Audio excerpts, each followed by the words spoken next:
마가복음 11장. 예수 일행이 예루살렘에 거의 다 와서 올리브산 근처에 있는 벳바게와 베다니에 이르렀을 때였다. 예수께서 두 제자를 먼저 보내시며 말씀하셨다. 너희 둘은 너희들 앞에 보이는 마을로 들어가라. 마을에 들어서면 아직 아무도 타본 적이 없는 새끼 나귀 한 마리가 매어 있을 것이다. 그 나귀를 풀어 이리로 끌고 오너라. 만일 어느 누가 왜 이러는 거요 하고 묻거든 우리 주님께서 잠시 쓰시겠답니다. 쓰신 다음에는 곧장 다시 돌려보내 주실 것입니다 하고 대답하여라. 두 제자가 마을 어귀에 가서 보니 과연 어린 나귀가 집 앞 길가에 매어 있었다. 그래서 매듭을 풀고 있는데 거기 서 있던 사람들이 물었다. 왜 나귀를 풀고 있는 거요? 그러자 제자들은 예수께서 일러주신 대로 말했다. 그랬더니 그들이 그렇게 하시오 하고 허락하였다. 제자들이 새끼 나귀를 끌고 와서 자기들의 겉옷을 벗어 나귀 등에 얹어놓자 예수께서 올라타셨다. 그러자 많은 사람들이 겉옷을 벗어 길 위에 펴놓고 나뭇가지를 꺾어다가 깔아놓기도 했다. 앞장선 사람들과 뒤따라가는 사람들이 모두 다 한 목소리로 외쳤다. 호산나! 복되도다 주님의 이름으로 오시는 이여. 복되도다 장차 임할 우리 조상 다윗의 나라여. 지극히 높은 곳에서도 호산나. 마침내 예루살렘에 도착하신 예수께서는 성전으로 들어가셨다.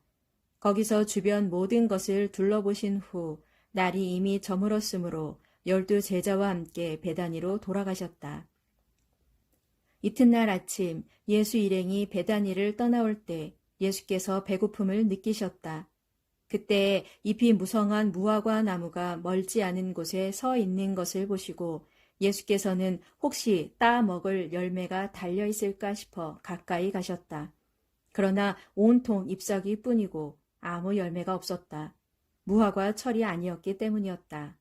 예수께서 그 무화과 나무를 향해 저주하셨다. 이제 다시는 누구도 너에게서 열매를 따먹는 사람이 없게 될 것이다. 제자들도 모두 이 말씀을 들었다. 예수 일행이 예루살렘에 도착하자 예수께서는 성전으로 가셔서 성전 뜰에서 물건을 팔고 사는 사람들을 전부 내쫓으셨다. 돈 바꾸어 주는 자들의 탁자와 비둘기 장수들의 의자를 둘러 부셨다. 그리하여 어느 누구도 물건을 들고 성전 뜰을 지나다니는 일이 없게 하셨다. 그런 후 예수께서 사람들을 가르치며 말씀하셨다.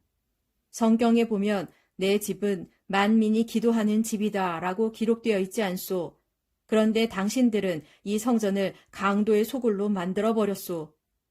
대제사장들과 율법 교사들은 예수께서 이런 말을 하셨다는 소식을 듣고 어떻게 하면 예수를 없애버릴 수 있을지 방도를 찾기 시작했다.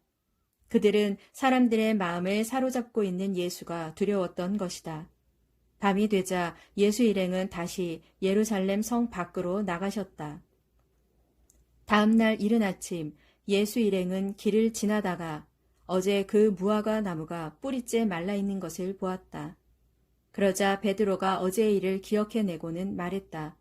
보십시오 선생님, 선생님께서 저주하신 저 무화과 나무가 바짝 말라버렸습니다. 예수께서 대답하셨다. 하나님을 믿어라. 내가 진정으로 너에게 말한다. 만일 너희가 이 산더러 저 바다로 빠져라 하고 말하면서 마음에 한 점 의심도 품지 않고 그렇게 될 것이라고 믿으면 정말로 그대로 이루어질 것이다. 내 말을 잘 새겨들어라. 너희가 기도하고 구하는 것은 이미 받은 줄로 믿어라. 그러면 정말로 그대로 이루어질 것이다. 그러나 기도할 때 어떤 사람과 서로 등진 일이 생각나거든 먼저 그를 용서하여라. 그래야만 하늘에 계신 너희 아버지께서도 너희 죄를 용서해 주실 것이다. 만일 너희가 그를 용서해 주지 않으면 하늘에 계신 너희 아버지께서도 너희 죄를 용서해 주시지 않을 것이다. 예수 일행은 다시 예루살렘으로 들어갔다. 예수께서 성전 뜰을 거닐고 계시는데 대제사장과 율법 교사와 장로들이 와서 예수께 따져 물었다. 당신은 무슨 권한으로 그런 일을 했소? 누가 당신에게 그런 일을 할 수 있는 권한을 주었소? 예수께서 대답하셨다. 내가 당신들에게 한 가지 묻겠소. 당신들이 내 질문에 대답하면 나도 말해주겠소. 세례 요한을 하나님께서 보내셨소? 아니면 사람이 보냈소? 그들은 자기들끼리 수군거렸다. 우리가 만일 하나님께서 보내셨다고 대답하면 그러면 왜 그를 받아들이지 않았느냐고 하겠지. 만일 사람이 보낸 것이라고 한다면 사람들이 우리를 어떻게 생각할지가 두렵다. 모두가 세례 요한을 하나님께서 보낸 예언자로 굳게 믿고 있지 않은가. 그들은 의논 끝에 이렇게 대답했다. 우리로서는 알 수 없소. 그러자 예수께서 그들에게 말씀하셨다. 그러면 나도 무슨 권한으로 이런 일을 하는지 당신들에게 대답하지 않겠소.